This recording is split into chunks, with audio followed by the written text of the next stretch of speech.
Assalamualaikum warahmatullahi wabarakatuh.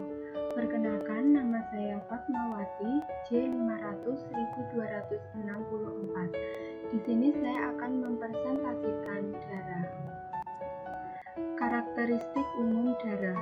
Darah merupakan cairan tubuh yang beredar dalam sistem pembuluh darah yang tertutup atau sistem sirkulasi. Sistem sirkulasi dibagi menjadi dua.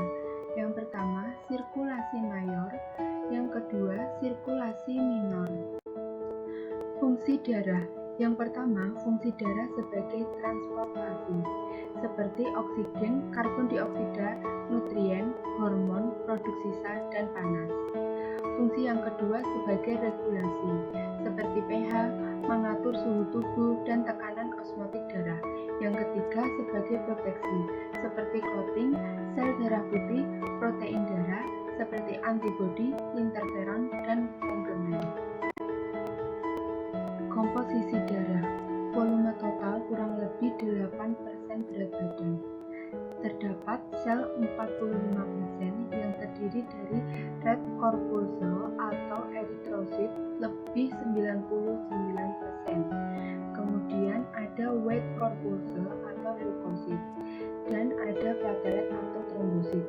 Kemudian terdapat plasma sebanyak 55% yang terdiri dari water 91-92% dan solid 7-9%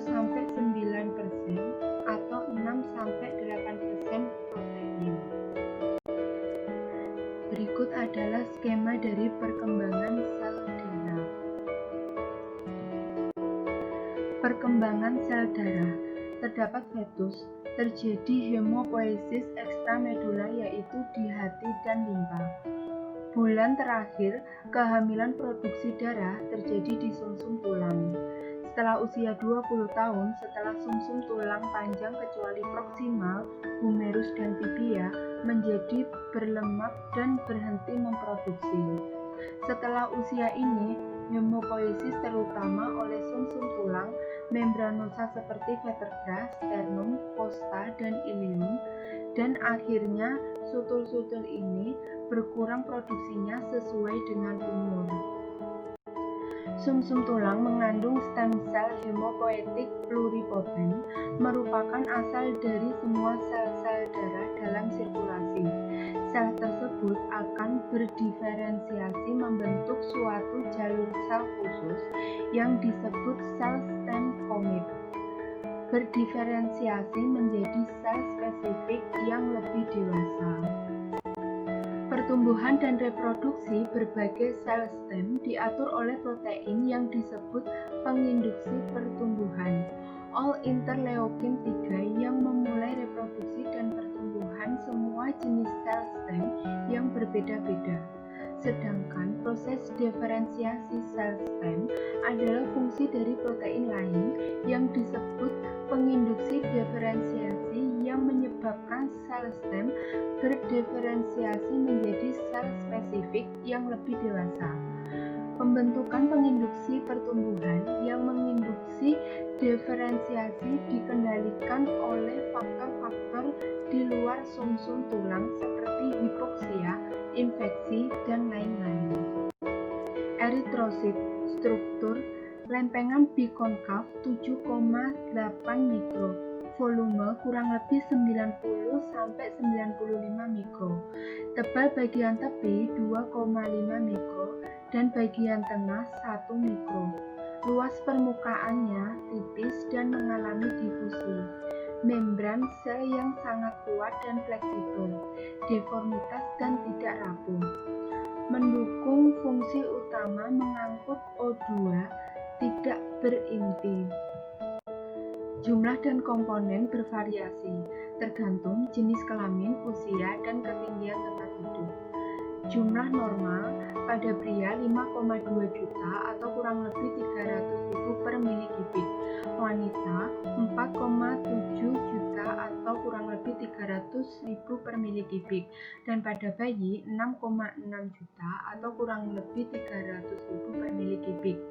Hematokrit atau persentase eritrosit kurang lebih 40-45%. Komponen utama eritrosit adalah hemoglobin atau Hb yang mengandung enzim karbonik anhidrase sehingga transport CO2 lebih cepat.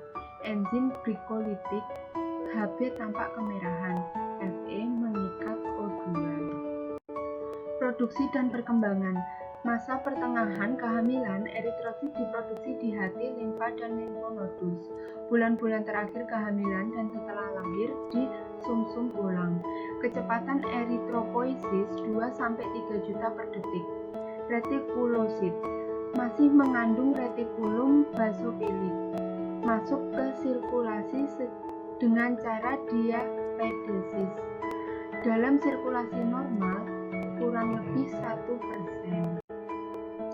Pengaturan produksi eritrosit, oksigenasi jaringan, anemik hipoksia, konsentrasi eritrosit atau Hb kurang, histotoksik hipoksia karena keracunan jaringan, hipoksik hipoksia karena tekanan parsial O2 yang rendah, stagnan hipoksia karena sumbatan aliran darah.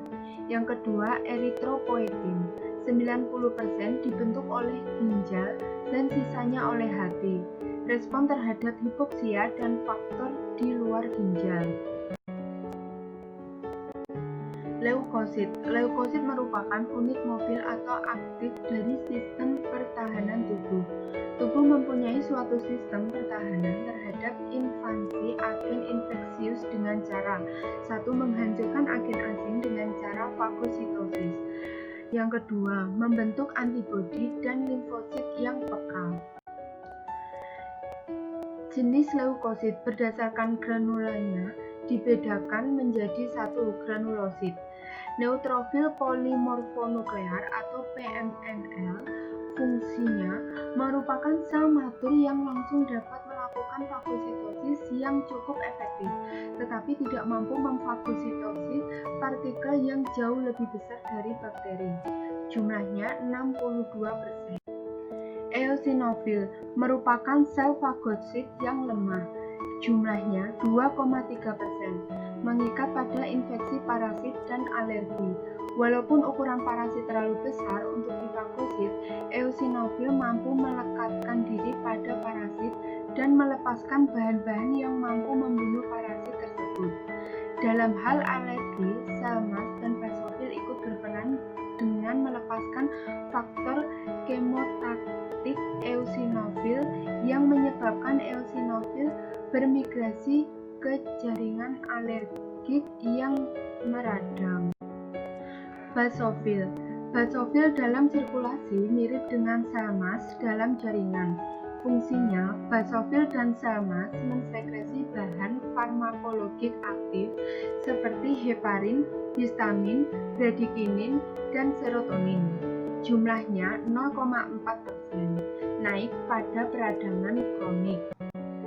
Sel mast dan basofil berperan pada beberapa tipe reaksi alergi, sebab antibodi yang menyebabkan alergi yaitu IgM cenderung melekat pada sel mast dan basofil. Masa hidup granulosit setelah keluar dari sutul 4-5 jam dalam sirkulasi dan 4-5 hari dalam jaringan. Pada keadaan infeksi, masa hidup makin berkurang. Kedua, agranulosit. Monosit merupakan sel imatur dengan kemampuan fagosit yang lemah. Setelah masuk ke jaringan disebut makrofag. Ukurannya membesar beberapa kali lipat dan dalam sitoplasmanya banyak mengandung lisosom dan mempunyai kemampuan hebat untuk menghancurkan agen-agen penyakit. Jumlahnya 5,3%. Masa hidup dalam sirkulasi 10-12 jam. Setelah masuk dalam jaringan sebagai makrofag dapat hidup berulang-ulang atau bertahun-tahun. Berikutnya terdapat limfosit. Jumlahnya 30%. Limfosit bersama dengan aliran limfa dari nodus limfatikus dan jaringan limfoid lain terus-menerus. Terjadi sirkulasi limfoid yang terus-menerus di seluruh tubuh. Produksi leukosit. Mielositik dimulai dari mieloblas, menghasilkan granulosit seperti PMN, eosinofil, basofil, dan monosit. diproduksi dan disimpan dalam sutul sampai diperlukan dalam sirkulasi. Kemudian terdapat limfositit, dimulai dari limfoblas yang menghasilkan limfosit dan sel plasma yang diproduksi dalam organ limfogen seperti kelenjar limfa, thymus, tonsil, plak nyeri. Jumlah leukosit yaitu 5.000 sampai 10.000 per milimeter kubik. Sifat leukosit. Leukosit menembus pembuluh darah masuk dalam jaringan dengan cara diapedesis atau gerak ameboid dengan penonjolan pseudopodium. Leukosit tertarik ke arah jaringan yang meradang dengan cara kemotaksis. Bahan-bahan yang menyebabkan kemotaksis adalah toksin yang dikeluarkan dari bakteri, produk degeneratif jaringan, produk reaktif kompleks komplement. Fungsi utama neutrofil dan makrofag adalah fagositosis, yaitu pencernaan seluler terhadap bahan-bahan yang mengganggu. Tetapi fagositosis terhadap sel normal tubuh tidak terjadi. Struktur normal jaringan memiliki permukaan halus, selubung protein pelindung yang menolak sel fagosit. Tubuh mempunyai kemampuan khusus untuk mengenali bahan asing, terutama dengan proses opsonisasi yang melibatkan antibodi dan molekul C3 dari kompleks komplement. Proses fagositosis terbentuk gelembung fagositik atau fagosom yang berubah menjadi gelembung pencernaan dan akan dicerna oleh enzim intrasel dalam lisosom.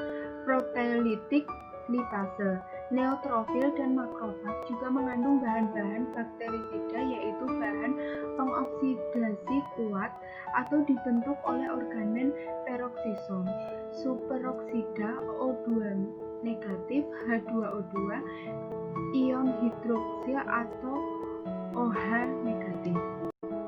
Kombinasi monosit, makrofag model, makrofag jaringan, dan sel endotel yang terspesialisasi dalam sumsum tulang, limfa, dan nodul limfatikus disebut sistem retikuloendotelial.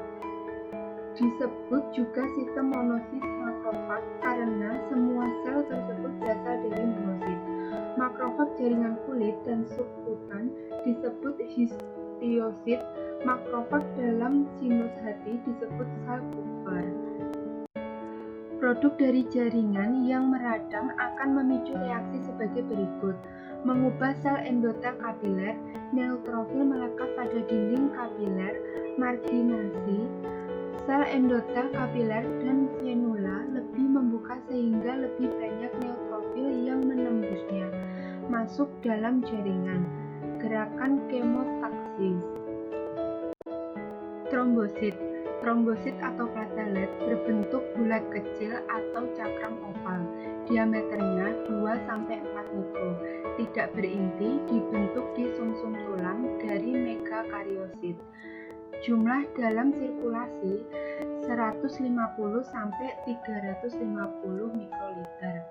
60-70% trombosit yang telah dilepaskan dari sutul masuk dalam sirkulasi.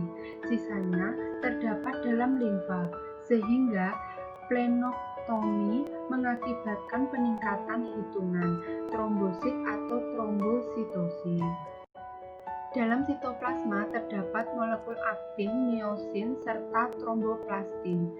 Sisa retikulum endoplasmik dan aparatur Golgi tempat sintesis enzim dan menyimpan ion Ca, mitokondria, dan sistem enzim yang mampu membentuk ATP dan ATP. Sistem enzim yang mensintesis prostaglandin, hormon setempat yang dapat menyebabkan reaksi pembuluh darah dan reaksi jaringan setempat. Faktor stabilisasi fibrin, faktor pertumbuhan yang dapat menyebabkan pertumbuhan sel endotel, pembuluh darah, sel otot polos, pembuluh darah, dan fibroblast untuk perbaikan dinding pembuluh darah yang rusak. Pada membran trombosit terdapat glikoprotein penyebab trombosit tidak melekat pada endotel normal dan justru melekat pada endotel pembuluh yang terluka. Fosfolipid beberapa dalam mengaktifkan proses pembekuan darah. Sekian presentasi dari saya. Wassalamualaikum warahmatullahi wabarakatuh.